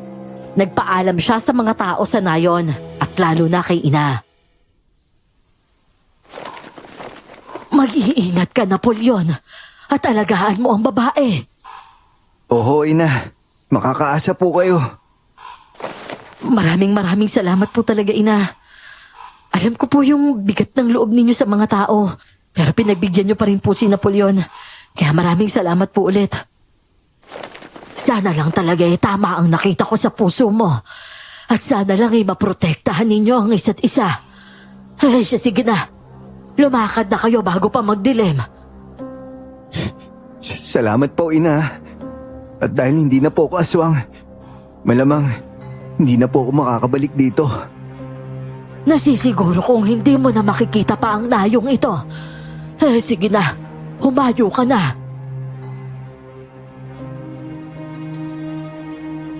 Napaluha si Napoleon habang palabas kami ng nayon. Dito siya sinilang at nagkaisip. Kaya hindi rin madali sa kanyang iwanan ang nayon na yon. Ilang linggo rin kaming palaboy, pero diskarte at sipag ang pinuhunan namin. Kung ano-anong trabaho ang pinasok naming pareho. Nagsaka si Napoleon. Pinatira siya ng may-ari ng bukid sa isang bahay nito. Lumipas naman ang 5 buwan. Kahit napakahirap sa umpisa, natamasa namin ang tahimik na buhay kung saan magkasama kaming dalawa. Helen! Helen, pabukas ang pinto! Mabigat tong dala ko! Oo, ito na! Oh, ano yung dala mo? Ang laki ah! Tara, ipasok natin sa loob. Kapag nakita mo to, baka mapatumbling ka sa tuwa. Ayan o. Ano? Ano? Makinang panahe? Pero Napoleon, bakit meron ka niyan? Hindi ka ba natuwa? Nabili ko to pero murang-mura lang. Kasi sa isang amo ko yan. O ayan o, sa'yo na yan. Makakapanahi ka na. Grabe, pangarap ko lang dating magkaroon yan eh. Hindi ko naman... Grabe ka talaga, Napoleon. Oh, naiyak ka pa. Ipayakap nga ako. Salamat, Napoleon ha. Dati kasi iniisip ko buong buhay ko, doon lang ako sa bahay namin eh. Hindi ko nga iniisip na magkakaroon ako ng sariling buhay. Pero ngayon, tingnan mo. Salamat talaga, Helena. Mabuti na lang. Pinaglaban natin to. E di, eto na tayo ngayon, di ba?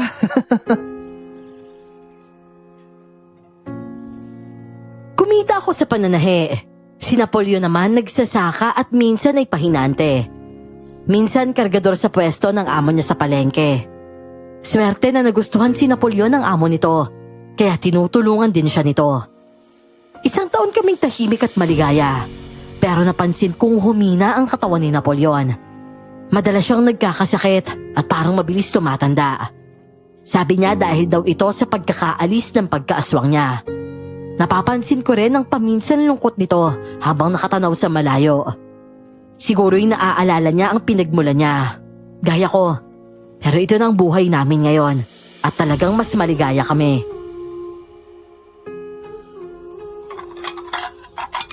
Helen, tara na, kain na. Nako, pag nakita mo to nasa lamesa, bilisan mo. Oo, eto na. Naku, ano nangyari dyan? Nakakatawa naman yung mukha mo. Ano nga nang nangyari? Yung mesa natin lumit, sa dami na pagkain kasi nga, birthday mo. Totoo ba talaga yan? Nakakakita lang ako ng mesang puno kapag kaarawan ni tatay eh. Pero puro alak yun at saka pulutan. Pero ito, talaga, pansit at saka siopaw. Oo, yung kahon buksan mo. Baka mamaya kung anong laman yan. Bilisan mo. Cake? Cake nga ba to? Napoleon, salamat ha. Maliit nga lang. Pero ayos lang yan, Helen. Laki naman ang ngiti mo. Maiyak ka pa sa tuwa. Helen, happy birthday ha. Talagang napatalon ako sa tuwa nang makita ko ang cake sa gitna ng napakaraming pagkain sa mesa. 2 lang kami sa gabi ng kaarawan ko. Pero punong-puno ng galak ang maliit na bahay namin. Bago ko hipan ng kandila, humiling muna ako.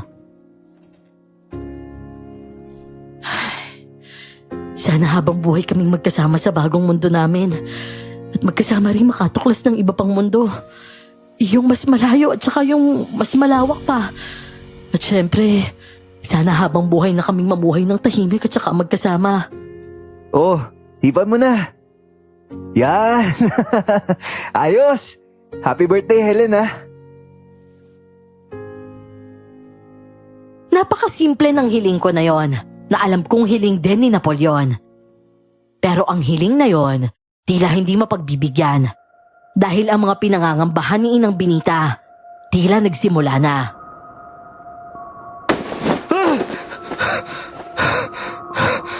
Inang Benita? Oh, bakit Napoleon? Bakit bigla kang tumayo? Naku, grabe yung pawis mo ah. Teka nga, papunasan kita. Nanaginip ka ba? Helen, ewan ko. Pero si Inang Benita, napanaginipan ko na sinugod siya ng tatay mo. At yun nahin namin, nasa peligro. Pero sana, hindi totoo yun. Panaginip lang yun, Napoleon. Namimiss mo siguro sila. Kaya sige na, mahiga ka na ulit. Binaliwala namin ang bangungot na yon at nagpa siya ng matulog na lang ulit. At kinabukasan naman,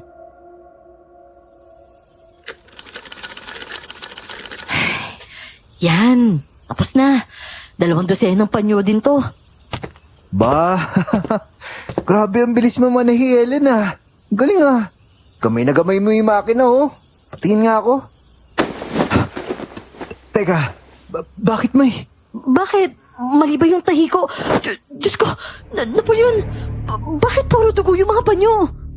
Nako, Helen, iba yung kutob ko dito, ha. May nangyayari ba?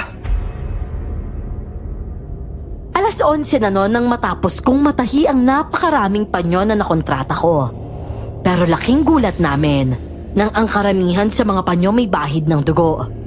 Walang kaso sa akin na manahi ulit. Pero natakot lang din ako sa nangyari. Lahat ng mga sumunod na tahi ko, nagkabahid ng dugo. Hanggang kahit ang mga gamit sa bahay, napabahira na rin ng dugo.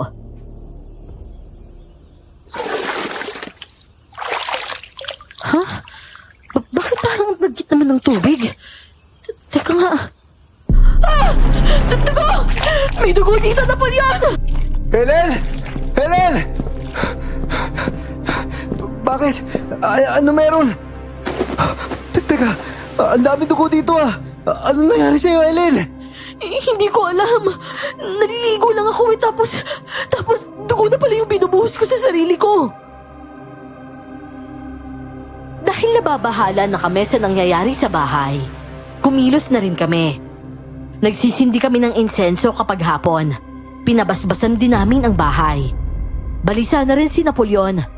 At sa mga sumunod na nangyari, nagkaroon siya ng ideya kung ano ang mga kakaibang kaganapan sa bahay.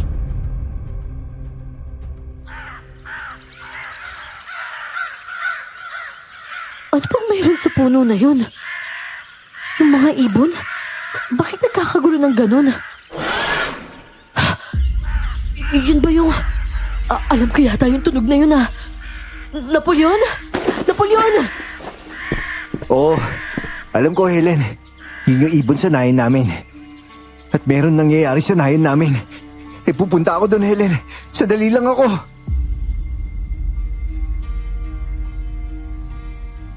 Kahit napakalayo ay agad na pumunta si Napoleon sa nayon nila. Naiwan akong mag-isa sa bahay.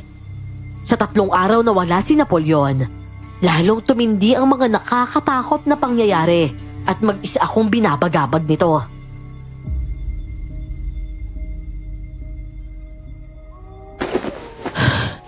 Diyos ko, parang ngayon lang ako nakarinig ng ganitong alulong ng mga aso dito sa tinitirahan namin, ah.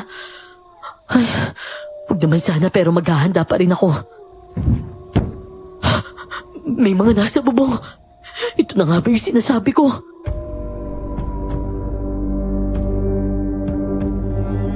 Nagmamadali akong kumuha ng mga bawang at asin sa kusina. May biglang tumapak sa bubong at lumalagabog na rin ang dibdib ko noon. Ang bahay pa naman namin, nag-iisa lang sa dulo ng napakalawak na bukid. Kahit nakakatakot, nagpakatatag lang ako. Pero halos mapatakbo na ako sa labas sa sumunod na nangyari. Sino yun? May tao sa salamin na. May ibang tao dito sa bahay. Lumabas ka! Sino ka? Naihagis ko ang lahat ng dala ko. Dahil nang mapasulyap ako sa salamin sa pader, may ibang tao doon. Lalaki ang nakita ko. Maitim at pula ang mga mata. Wala akong itinulog noon. At nang sumunod na gabi naman, napakalakas ng ulan. Nag-brown out kaya daglian kong sinindihan ang lahat ng kandila.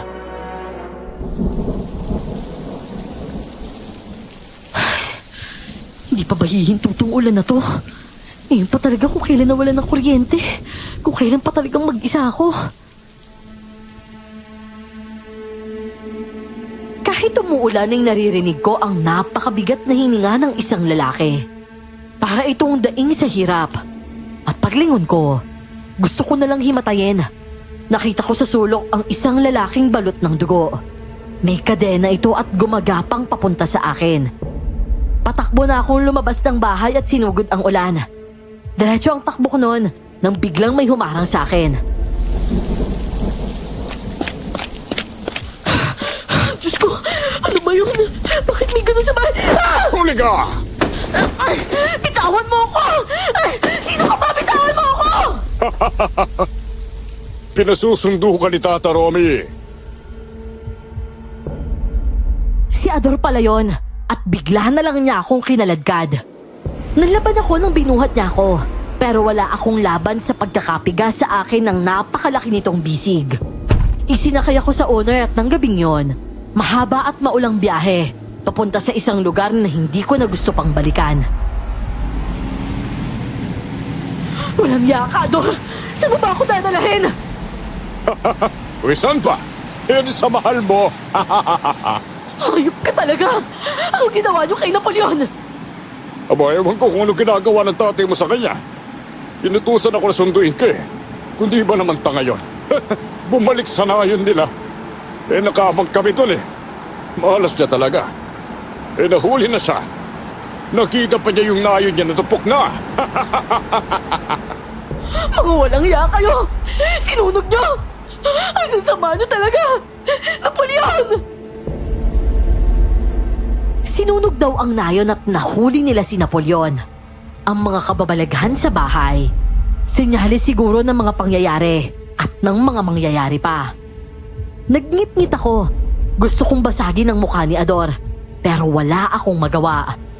Sinuong ng owner ang magdamag na ulan. At kinaumagahan, ang baryong nilayasan ko, ang bahay kung saan ko pinalaya ang sarili ko, ang pamilyang iniwan ko. Sa isang iglapay dito rin ako bumagsak. Tay! Tay! Napakasutil mong anak. Paano mo nagawa sa amin ng nanay mo yon? Muntik akong mapatay ng aswang. At nakuha mo pag sumama doon. Masisisi niyo ba ako? Hindi niyo pinaramdam sa akin na anak niyo ako. Para niyo akong alipin eh. Wala akong kalayaang magsalita. Wala akong kalayaang magpasya para sa sarili ko at kung sino ako. Kaya sumabot ka sa demonyo? Kumampi ka sa aswang para mapatay ako? Ganun ba? Wala ako sinabot ang kahit sino. At walang demonyo. Makakayo yung demonyo dahil ginawa niyong impyerno yung nayo nila. At yung mga demonyo sinasabi niyo, sila pa yung nakapagpakita ng puso sa akin na hindi ko nakita sa inyo. Walang puso? Makinig ka. Walang puso yung mga yon. Kung di mo alam, dahil sa mga aswang, nagkaketong ang marami dito. Kasama ng nanay mo. Wala nang lunas. Parang kaming naghihintay na lang sa kamatayan dito. Kaya tama lang na sinunog sila. Hindi yung kinukubli pa o sinasamahan. At ikaw, kahit saan ka magpunta, kahit anong gawin mo, dugo kita. Kaya nasasailalim kita hanggang wakas sa buhay mo. Naintindihan mo ba yan? Ngayon, para isalba ang payong to, panoorin mo ang gagawin kong hamon sa mga salot na yan. At sisimulan ko sa demonyo mong kasindahan. Kaya nagkakasakit yung mga taga-baryo dahil sinunog niyo yung mga taga-nayo ni Napoleon. Tapos ngayon, kayo naman yung gaganti. Hindi ito matatapos, tay. Hindi galit ang tatapos dito. Paano gusto mong gawin ko? Hayaan sila! Sinasabi ko sa'yo, matatapos ito ngayon. At ako, ang tapos ito! Tay, palabasin niyo ako, Tay! Tay, ano gagawin niyo kay Napoleon? Huwag, Tay! Wala akong pakialam sa kabi-kabilang sumbat at sampal na salubong sa akin ng ama ko. Ang pinangangambahan ko kung anong klaseng parusa ang gagawin nila kay Napoleon. Narinig kong nagtipon ng napakaraming tao malapit sa bukid. Narinig ko na rin si tatay, pati na ang hiyaw ni Napoleon.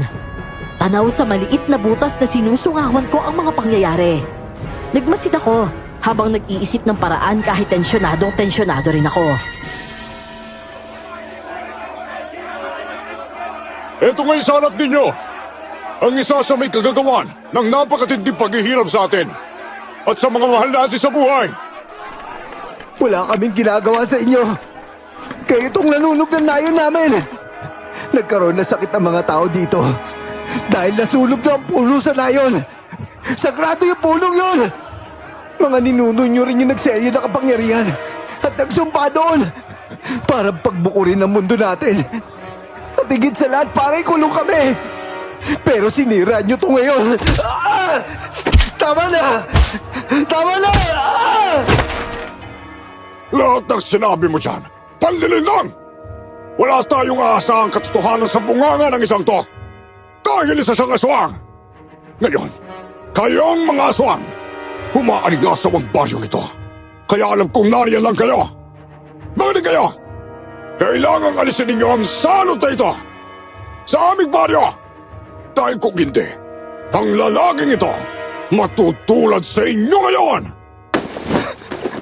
Napakalupit nyo talagang mga tao! Nakakapangilabot talaga ang galit ng mga tao. Kasuklam-suklam ang plano nila kay Napoleon. Lumipas ang 3 araw. Nagsimulang humupa ang karamdaman ng mga tao sa baryo. Matapos ang 7 araw, tuluyan ang nagsigaling ang mga tao. Nagpasalamat ako. Inasahan kong tutupad si tatay sa kasunduang siya rin ang pasimuno. Pero nagkamali ako. Mga kababaryo! Nagtagumpay tayo! Nawala ang salot! Mabuti lang lagay ng ating mga mahal sa buhay! Pero ang isang salot ay salot pa rin. At ang mga salot at demonyo dapat sa impyerno! Hindi! Bakit niyo ako pinubuhusan ng gas? Anong ginagawa niyo? Maawa kayo! Magaling na yung mga tao! Bakit? Magiging halimbawa ka na kaming mga tao ay hindi dapat pineperwisyo ng mga aswang. Mga aswang! Sa susunod na gambalain ninyo kami rito, ito ang sasabihin ninyo! Tay, tama na! Tumupad ka naman sa sarili mong kondisyon, Tay! Napoleon! Napoleon, pumalag ka! Pumalag ka, tumakas ka! Ellen, hindi ko na kaya to. Wala akong lakas laban sa mga to. Matubo ka sa impyerno! Demonyo! Ah! Ah! Ellen! Ellen! Napoleon! Wag! Wag, parang awan din na wag!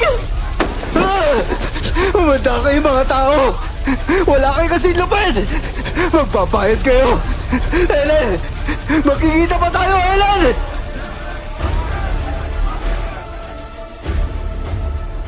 Natupok nga si Napoleon. Ang katinoan ko ay nawala rin. Buong gabi kong tinitigan ang pagliliyab ni Napoleon hanggang sa maabo ito. 3 araw talaga akong lumuluha. Walang pagkain, walang salita, walang kahit ano kundi pagluhang walang tunog. Ang sabi nga ng mga nakakita sa akin, nawala na raw talaga ako sa katinoan. Pero ang katinoan kong lumulutang na lang, biglang napababa sa lupa. Isang gabing natutulog ako sa manggahan. Naramdaman kong may gumagapang palapit sa akin. Dumilat ako. Wala akong maaninag kundi dilim at pares ng mga nagliliyab na mata ng isang babae.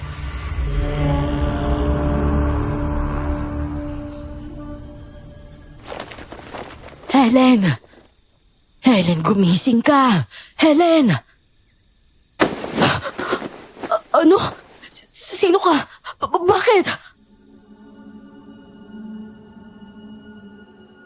Nabulagtang ako nang may dumakma sa magkabilang pa ako. Mabalahibo ang kamay nun. Dire-diretso na akong kinaladkad. At nang makalabas sa manggahan, naramdaman ko na lang na dinampot ako't ni Yapos. Maya-maya'y narinig ko ang hampas ng parang makapal na tela o sako. Tapos ay umangat na kami. Inilipad ako ng nilalang na yon. Lumapag din kami sa isang pamilyar na kabahayan. Ubusin ang lahat ng mga taga-baryo! Pati bata at matatanda! Si Inang Binita? Inang Binita, ano pong balak niyo? Huwag niyo na po niyang ituloy. Hindi na po matatapos ito. Magagantihan na lang po yung mga... Naging masyado na akong mabait sa inyo mga tao. Minsan na kaming nilinlang. Kaya nga kami nakulong sa nayon na yon. Naulit ito nang hayaan kong sumama sa iyo si Napoleon. At ngayon, magbabayad ang buong baryo mo. Kasama ka! Hindi ganun karami ang mga aswang pero sa lakas at bilis nila, kaya nilang ubusin ang mga taga-baryo. Lundagan sila sa mga bubong. Nagkandagising ang mga tao. At sa isang iglap, umuulan na ng dugo. Kahit nasasabuyan ng bawang at asin o nahahagupit at naiitak, nasukol pa rin nila ang mga tao. At si tatay, nahuli na rin nila. Si tatay, naliligo na siya ng dugo. Ito na yon. Narito na ako para pagbayahin kayo. Hindi ko kayo susunugin gaya ng ginawa ninyo sa anak ko at sa aming nayon. Mas masaklap ang sasapitin ninyo. Dahil hihimayin at uunti-untiin namin ang pagkain sa mga laman ninyo habang kayo ay lumuluha at sumisigaw. Pero bago kita simulan, matutunghayan mo muna ang pagpapahirap ko sa anak mo. Gaya ng pagpapasakit mo sa akin at pagpapahirap at pagsunog mo sa anak ko. Hayop! Nahisan niyo lang kami! Walang iya ka! Ang anak ko! Pagawalan mo yan! Dapat magkasing sakit ang sapitin natin. Anak kapalit ng anak. Inutama na po to. Pangangawan niyo na po. Putulin na natin yung gantihan. Diyos ko, marami! Si Helen! Napakarami niyang dugo! Helen! Kasalanan ko! Walang ibang dapat sisihin, kundi ako, anak! Ako na lang! Huwag na yung anak ko! Una ay sa likod at sa balikat, pagkatapos ay sa braso. Lalong napakasakit nung gumapang na ang kuko sa katawan ko. Tagiliran, sa tiyan pati sa muka. Pero nang ibabaon na ang kuko sa tapat ng puso ko. Pagmasdan mo ito! Kung paano ko dudukutin at pagpepiestahan ang puso ng anak mo! Bakit?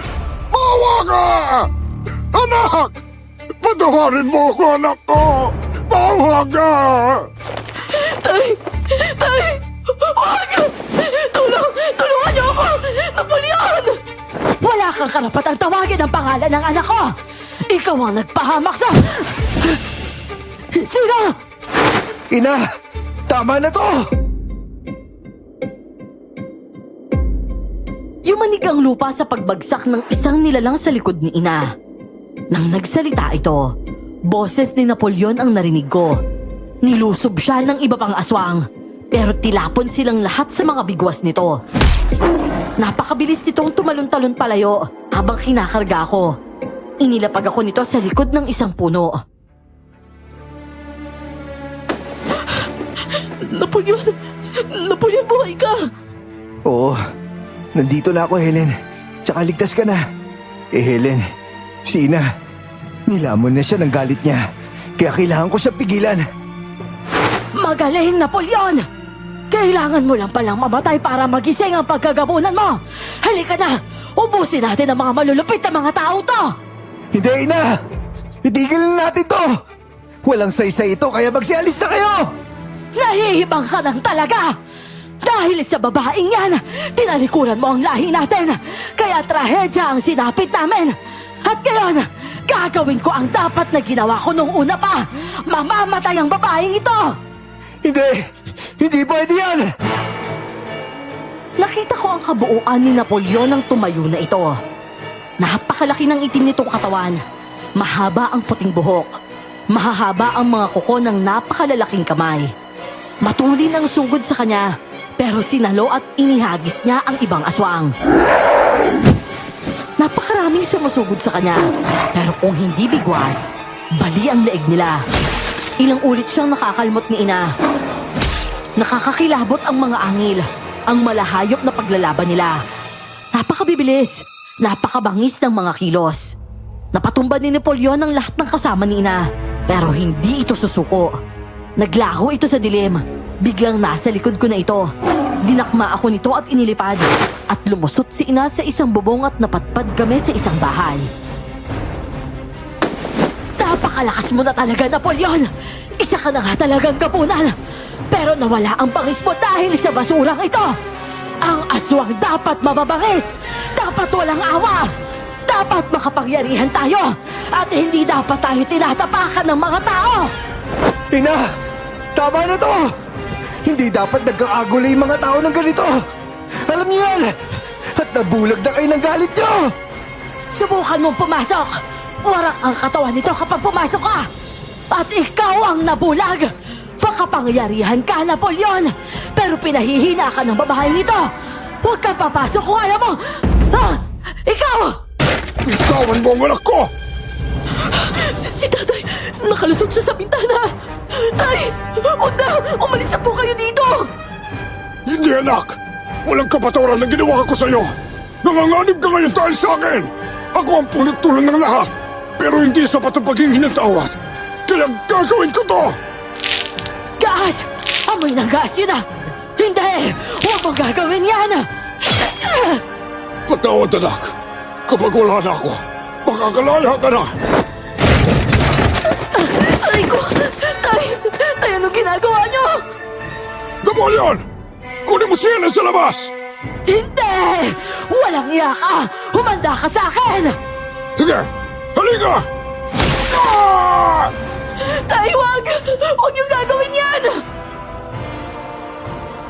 Kilos ng desperadong lalaki. Naitak ni tatay ang aswang. Kaya nahatak niya ako at binalibag sa bintana. Bagsak ako sa labas at kinuha agad ng mga tao. Papatayin na kita bago mo pa magawa yan! Huli na! Patawad rin sa nagawa ko sa'yo. Pero pareho na tayong matutubog sa impyerno! Hindi pwede, tay! Helen! Ba't ka pumasok? Nandiyan ako! Bahala na! Kahit nakukubabawan at nakalmot ng aswang, nasindihan ni tatay ang posporo. Naglihab sila ni ina. Kitang-kita ko ang mabilis na pagkalat ng apoy sa bahay. Lumundag ako papasok sa loob. Nakakatakot ang angin ng natutupok na aswang habang pilit pa rin niyayapos ni tatay para hindi makawala. Pinagkakalmot siya pero hindi niya ito binibitawan.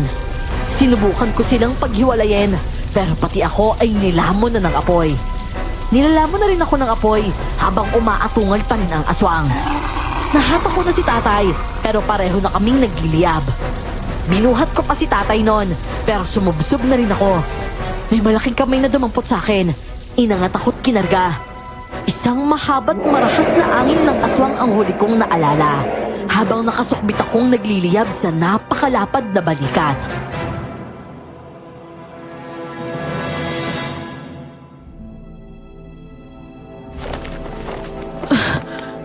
Napoleon? Helen, tapos na.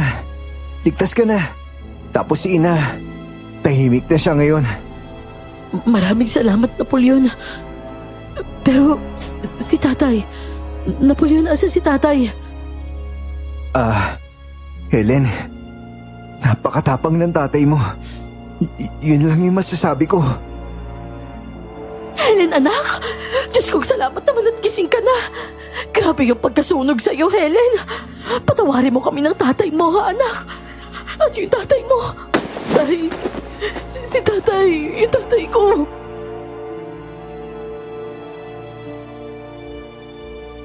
Kinuwento sa akin ni Napoleon na nag-atrasan ang karamihan sa mga aswang. Dahil nalaman na nilang napatay na nila ang pasimuno ng pagsugod sa nayon nila Inang Binita. Si Inang Binita, umalis noon at nakaligtas dahil tinulungan ni Napoleon. Maraming nasugatan sa baryo. Napasama pa ang malagim na pangyayari sa amin sa napakadalang na balita noon. Sabi, isang baryo daw ang muntik maubos dahil sa pagsalakay ng mga NPA. Mali ang balita, pero dito nagtapos ang gulo. At si tatay naman sa kasamaang palad, binawian ng buhay.